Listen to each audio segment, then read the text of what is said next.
Teman-teman, selamat pagi. Gue Teddy dan kali ini gue mau semacam compare dari hasil dividen dan juga staking ya. Mungkin untuk teman-teman yang belum tahu ya, yang pertama kenapa gue interest untuk investasi di bidang saham dan di bidang kripto adalah karena yang pertama, kalau di saham dia punya dividen dan capital gain. Dividen itu apa? Dividen itu adalah pendapatan ya yang akan diberikan oleh perusahaan kepada investor ya, kepada orang-orang yang membeli saham tersebut. Dengan catatan jika perusahaannya untung ya, dan yang kedua hasil RUPS-nya menyatakan rata-rata kepemilikan saham ingin membagikan saham, mau membagikan hasil ya, hasil profit dari perusahaan ke investor. Kira-kira seperti itu.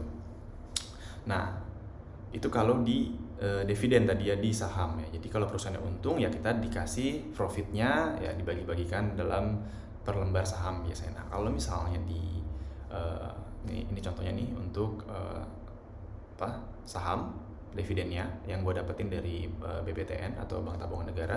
Lalu selanjutnya ada dari staking ya. Staking ini ada staking banyak sih, contohnya ada USDT. Nah, kalau gue sih USDT ya, ada USDC, lalu juga ada beberapa platform staking lainnya, dan ada kripto juga yang di staking. Tapi ini bentuknya kripto biasanya.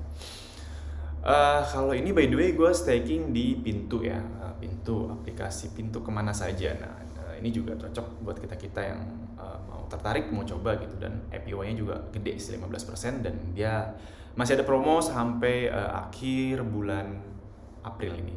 Nah, oke.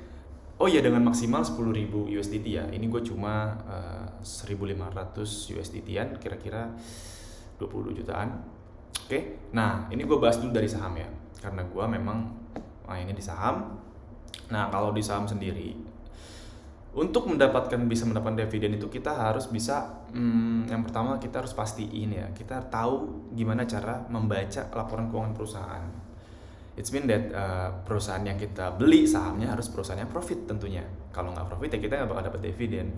Contohnya BBTN. BBTN ini sebenarnya udah lama nggak bagi dividen. Cuma karena gue baca laporan keuangannya dan melihat uang dari kepemilikannya itu bertambah terus nih, uang keuntungan ya, uang profitnya itu bertambah banyak setiap kuartal. Dia kan ada laporan itu dibuat setiap kuartal 1, kuartal 2, 3, 4, dan setiap kuartal itu gue lihat selalu untung, bahkan di saat pandemi 2020. Jadi gue pikir kayaknya sih di 2022 dia bakal bagiin dividen gitu seharusnya.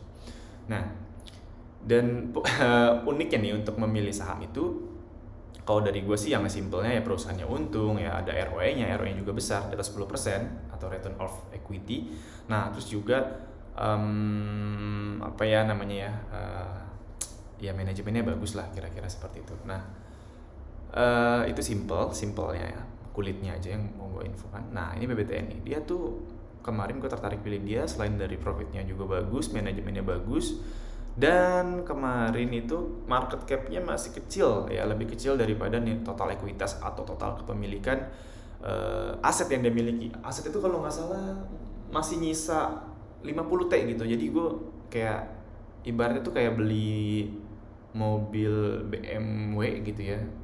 Tapi bukan, gue kayak beli mobil Avanza ya, Avanza Veloz harga 200 jutaan, lalu ya gue dapatnya BMW tahun 2003 gitu loh, yang kayak 300 juta 400 juta gitu ya. Gitu deh.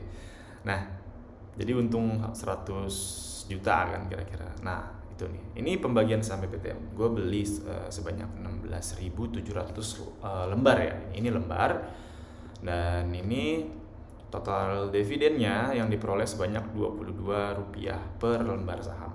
Jadi di sini gue dapat keuntungan sebesar Rp374.000 dari pembelian saham ya, dividennya ini. Ini di luar dari capital gain ya. Kalau gue beli BBTN di harga murah ya, gue ada untung lagi dong selain dari dividen ini. Kalau ini kan istilahnya kita dapat setiap setahun sekali lah. Nah, kalau capital gain itu keuntungan dari pembelian saham. Misalnya gue beli BBTN ini di harga 1.200, saat ini harganya di 1.500, let's say, kita kan dapat untung 300 perak. Nah, itu bisa kita jual kapanpun. Kalau ini mah nggak bisa, ini cuma setahun sekali. Nah, ini dia, ini cuma setahun sekali. Kita sekarang swipe ke staking. Nah, kalau staking ini lebih menarik menurut gue. Staking ini ya lu nggak perlu setahun sekali sih, lu bisa dapetin kapanpun gitu. Selama ada promo atau si penyedia jasa exchange itu ya menyediakan gitu. Ya lihat, ini nggak nyampe 1 bulan loh ya, belum 1 bulan ini udah dapat 185.000. Dan menurut gue besar banget sih, menurut gue worth it banget. Dan apalagi kalau setahun gitu ya, berarti lu kayak dapat 100 ya 1.800.000 kan lumayan ya, lumayan besar. Apalagi lu cuma dapat rugi ya paling rugi di fluktuasi harga currency-nya. Misalnya USDT kan itu dolar Amerika, di convert ke rupiah, let's say gue beli 14.300 saat itu, lalu saat ini harga $1 itu 14.200, berarti gue rugi 100 rupiah. Itu aja sih sebenarnya, tapi ya udah lah ya kan. Lagian juga gue kalau trading pakainya USDT, jadi menurut gue nggak rugi amat sih. Untung lah, malah untung ya. Untungnya udah lihat, ini setahun lu dapat 374.000, ini 1 bulan kurang lu dapat 185.000. Lumayan kan? Nah, tapi ya kalau ditanya bagus mana, ya gue akan pilih dua-duanya, karena memang gue membagi risk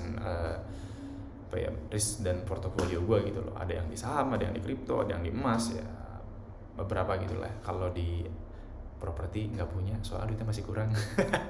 Oke, nah itu aja mungkin video yang mau gue buat. Nah teman-teman jadi sekarang udah mulai tersadarkan ya, kira-kira enaknya apa sih kalau kita punya kripto, apa sih kalau kita punya saham gitu loh. Jadi jangan fokus ke tradingnya aja menurut gue, coba deh manfaatin hal yang kayak gini nih, staking gitu, dividen kalau di saham gitu ya. Oke, thank you banget yang udah tonton video ini dan selamat pagi, bye bye.